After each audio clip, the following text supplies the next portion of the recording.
So perhaps it would be a good time here to lay out what exactly you think we need to change and sort of perhaps even not even change but reverse in terms of the reforms that have been made since 1980. So what, like, if you had to put out, say, the top three things that would address these problems, like, what would they look like? Am I allowed five? Because we normally talk about five things. Go for five. Thank you very much. So the first one is a democratic reset. Effectively, what we have seen is a drift from a true democracy where everybody in this country is well informed about what's going on. They vote for parties which are truthful about what their agenda is, and therefore, they are able to vote in their own interests. We've drifted away from that, so we need some kind of democratic reset, and we've set out a number of things within that. The first of which is that there should be an explicit, legal, enforceable duty of a government to govern for the whole population, not for the benefit of a tiny but influential subset, and there should be teeth associated with that. There are some other things as well. Clearly, government is important, but there are other levers of power that can be pulled. And we've seen, particularly in the States, how with Donald Trump, he came very close to getting control of all of those other levers of power. So he was able to stuff the Supreme Court, etc. So there needs to be really clear constitutional protection for separation of powers. There needs to be limits on media ownership so that you can't simply have four market fundamentalist billionaires controlling the whole of the narrative, etc.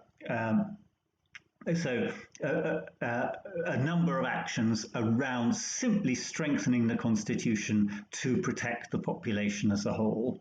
The second thing is fact-based policy. Now, that sounds such an obvious thing to say that you would say, well, why do you bother to say it? But the truth is, by far the dominant policy and a hugely damaging policy for the last 10 years has been austerity. And that, we've talked a bit about that. That was justified on this myth of unaffordability, which itself was justified on all sorts of further myths, but they all culminate in this very powerful myth that government simply can't afford to keep us as a civilized nation anymore. So even if we don't like it, we just have to shrug our shoulders and accept that unwinding of the social contract. So fact-based policy, and that should include, ideally, again, penalties for misleading the public.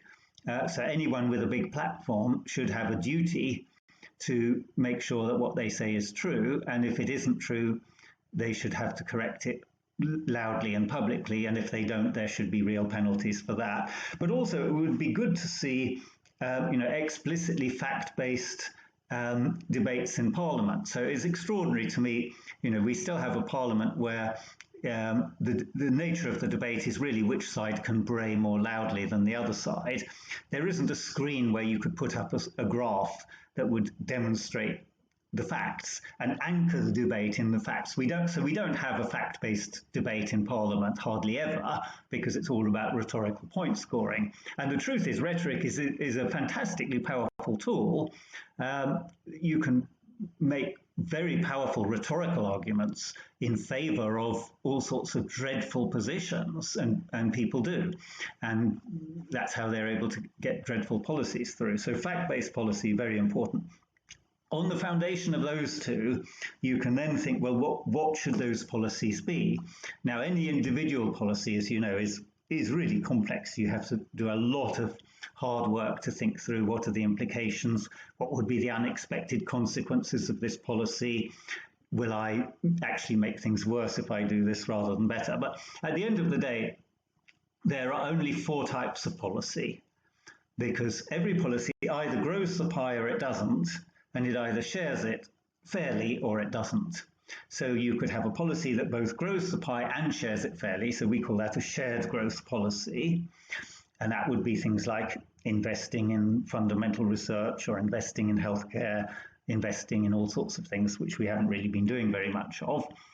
You could have a captured growth policy that was good for growing the pie, but actually created a lot of casualties. It didn't share the benefits. So something like very aggressive automation could be good for growing the pie because it could enable us to provide more valuable goods and services with a fraction of the number of people, and that could be good for providing what the population needs. But at the same time, you could imagine a huge number of severe casualties of people who used to have a job and who are now unemployed. So if you don't have any balancing policies, which is the third type,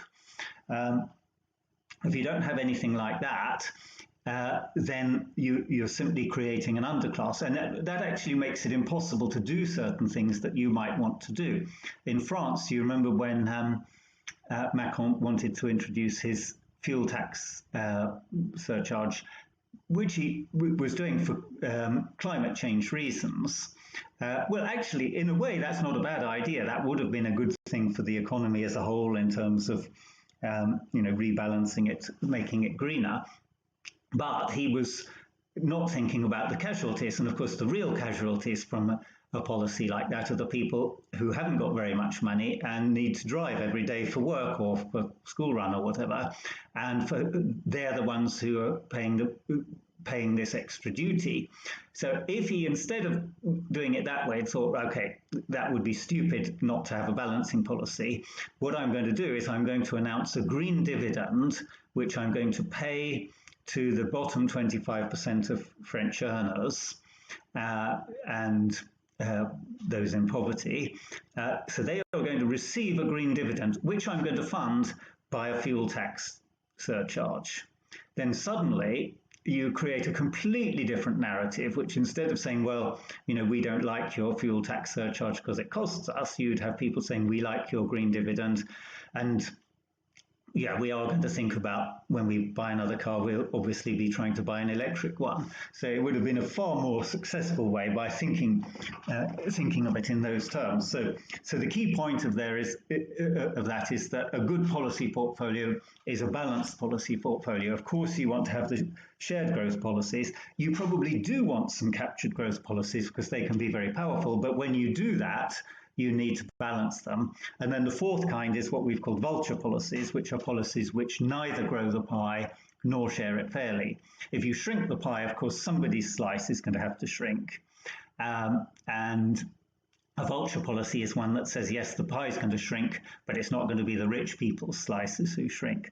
So actually a hard Brexit or a no-deal Brexit is a good example of that, because there are people who are doing extremely well out of the shock of a hard Brexit, but most people will not, and that was entirely predictable. So we simply shouldn't be having vulture policies anymore. So that's the third step, is that thinking about policies through that lens and creating a sensible portfolio of policies. The fourth action is investing more wisely in the future. We've been very unwisely underinvesting. It's a bit as if I decide that out of prudence, I'm not going to fix the leak in the roof in my house, and I pretend that's responsible management. Of course, it's not. I'm going to get dry rot or wet rot, or the house will fall down. It's not prudent of me not to replace the missing tiles. But that's the way we've been running. And then the last one is about creating what we call clean competitive markets. So there's a story about the way that business works, which is that if there's a need in society, an entrepreneur can step in and meet that need and simultaneously make money for him or herself and meet the needs of the public as a whole. And therefore, business is ethical, and more profit is more ethical than less profit. But if you look at the world, actually you see it's not quite like that. It is true that the profit motive is a powerful force, but it's not true that the most successful businesses are the most ethical ones. So at the moment in the US, the 5 largest businesses, which account, I think, for 20% of the value of the S&P 500, are Google, Apple, Facebook, Microsoft, and Amazon. So those are 5 huge businesses. They are all under investigation for anti-competitive practices. They all avoid their taxes. Amazon is notorious for the way that it mistreats its employees.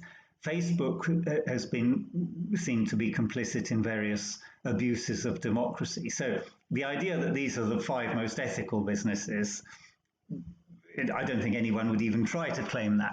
So there's a disconnect has opened up between the profit motive and what actually makes for business success, so that conventional story that good behavior is good for business is broken. So we need to get that story to become true, and the way to do that is to charge businesses for their externalities. So at the moment, if you and I are both running a business, you run yours ethically and I run mine unethically. So you pay all your staff a true living wage. They don't need to top it up for anything else. They've got enough to live on. I don't. I pay them the minimum wage, or maybe even I find a way to sneak a bit below the minimum wage. So it's not really a true living wage, and they have to claim in-work benefits, or the bank of mum and dad has to support them. Somehow the rest of society is subsidizing my payroll.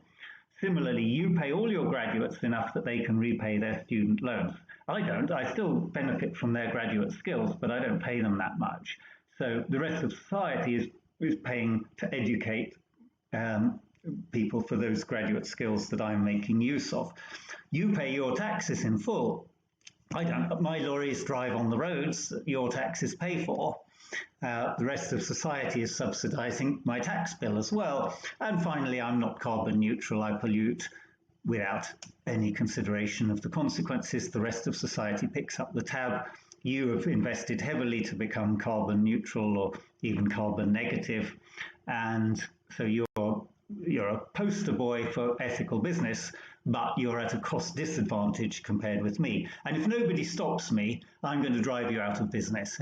And so not only is my business bad from a sort of static perspective because of these externalities, but dynamically it's bad because it's distorted competition, and it's going to drive the bad businesses will drive the good ones out of business. And we're seeing far too much of that now.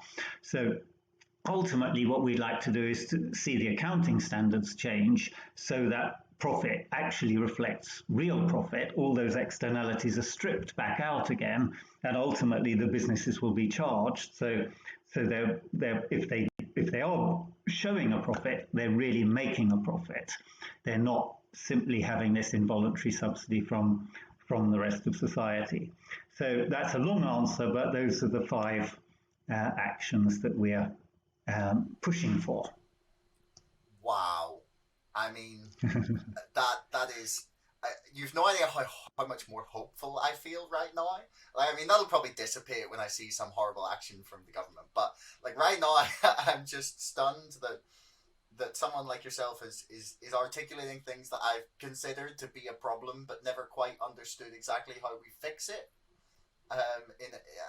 It's fantastic to hear someone lay out in such you said it's a long answer, but ultimately you've put in about 5 minutes concisely how we attempt to fix all of the monstrous problems with our current like political, economic and financial setup, and you've done it in an absolutely amazing way that is like understandable, easily digestible, and just beautifully succinct, and seems like common sense.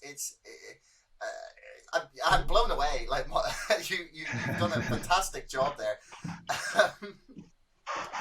The thing that sprung out actually most at me was the fact-based debate in Parliament, because something that like podcasters or like YouTubers often bring up is like, if they have someone on their show and they're sitting there in person and someone says something, they go, hang on, can we look that up? And they fact check them in real time, and that just like Lindsay Hoyle isn't sitting there in Parliament saying, hang on, have you got a source on that? Like, that's not how it works. Thanks for making it all the way to the end of the podcast. Don't forget our sponsor, ExpressVPN, and my book, Brexit, the Establishment Civil War, can both be found in the links in the description below. And also, please like, share, and subscribe to this podcast. It's the best way to help us grow. Until next time, thanks for listening.